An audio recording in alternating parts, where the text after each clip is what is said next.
வணக்கம். பாலச்சந்திரன் பேசுகிறேன். நம்ம ஊரில் உள்ள சில விஷயங்கள் அந்தந்த ஊர் பேரில் வழங்கப்படுகிறது. அதுக்கு இன்டர்நேஷ்னல் லெவல், சர்வதேச அளவில் கூட அதுக்கு ரொம்ப பெரிய மரியாதை உண்டு.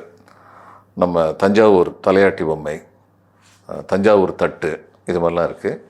சாப்பிட்ற சில விஷயங்கள் கூட திருநெல்வேலி அல்வா, சாத்தூர் சேவு அப்படின்னு சொல்லுவாங்க.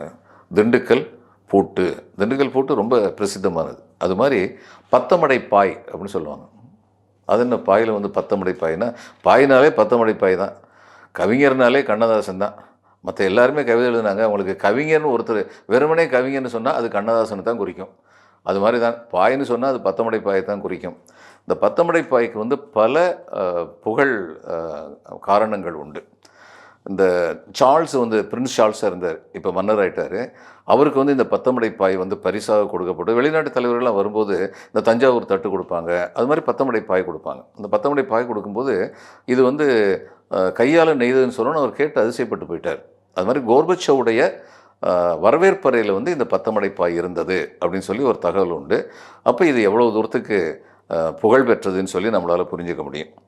இந்த பத்தமடை பாய் வேரியஸ் குவாலிட்டிஸ் இருக்குது. அது என்னென்ன குவாலிட்டி சொல்லி பார்த்தா, சாதாரண பாய், நைஸ் மேடு பாய், ரொம்ப நைஸாக பண்ணது அப்படின்னு.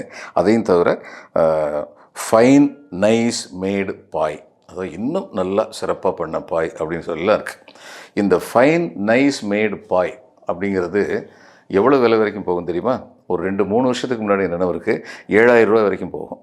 இப்போ சில பேர் என்ன 7000 ரூபாயா அப்படின்னு சொல்லி நினைப்பாங்க.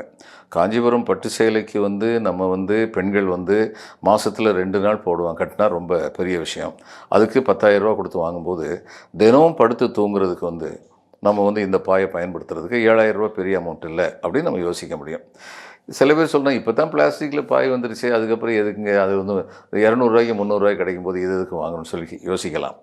ஆனால் பிளாஸ்டிக்கில் படித்த அந்த நெகிழின்னு சொல்லுவோம் பிளாஸ்டிக்கை, கொஞ்ச நாளில் உடம்பும் நெகிழ்ந்து போயிடும் அப்படிங்கிறது உண்மைதான்.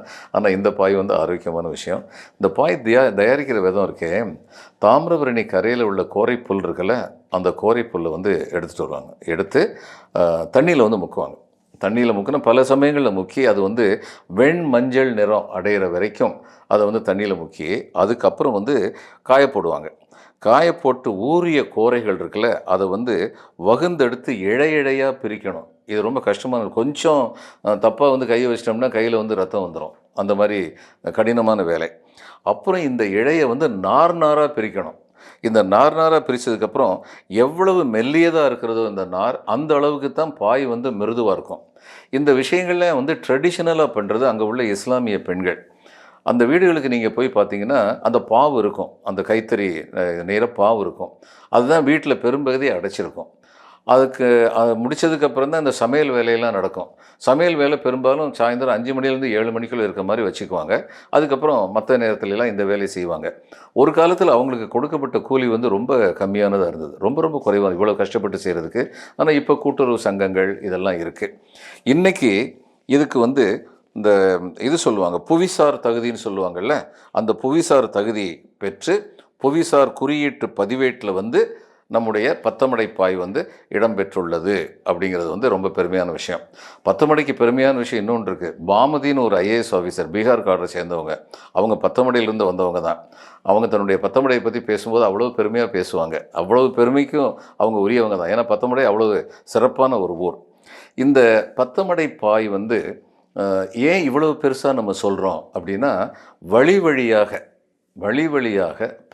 பரம்பரையாக இந்த தொழிலில் ஈடுபட்டிருந்ததன் காரணமாக தொழில் மெருகேற்றப்பட்டு இன்று பத்தமடை பாய் உலக அளவில் பிரசித்தமாக இருக்கிறது. அந்த காலத்தில் கைத்தறி ஆடைகள் அணிய வேண்டும் அப்படிங்கிற ஒரு பிரச்சாரம் நடத்தணும் அப்படின்னு சொல்லி ஒரு கட்சி தீர்மானம் பண்ணிச்சு. அந்த கட்சியுடைய தலைவர்களில் ஒருத்தர் ஒரு படத்தில் பாடல் எழுதினார்.